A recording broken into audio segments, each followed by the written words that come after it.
I got to be with Frank Sinatra by being glib at the right time.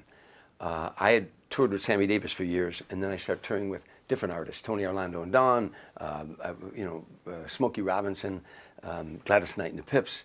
So many different artists I toured with. But with Smokey and I, we were working at Caesars in Lake Tahoe. And if you know Lake Tahoe, you know Caesars is here, there's another casino here, and then there's Harrah's. Sinatra was appearing at Harrah's. I had worked Harrah's many times, and so after my show one night, I wanted to catch Frank's show. I came off stage, I didn't even change out of my stage clothing, and I bolted next door to Harrah's. And I had already told him I was coming over, so I was going to run in the showroom because I didn't want to miss Frank Sinatra's opening. Frank Sinatra created more excitement walking to the microphone than most people did with their whole act. The energy in the room when Frank walked out and went to that microphone, wow, it's something to behold. You'd feel the chills, and people just loved him, and that's why they were there, And so as I was running into the showroom, the vice president of Harrah's Hotel, a man named Holmes Hendrickson, who was a very powerful guy, was talking to a big heavyset guy with a cigar. And he said, "Tommy, come here. And I reluctantly went over because I didn't want to miss the opening. So I went over and he said, "Tom, this is Mickey Rudin." Well, I recognized the name. That was Frank Sinatra's lawyer, a real powerful guy as well.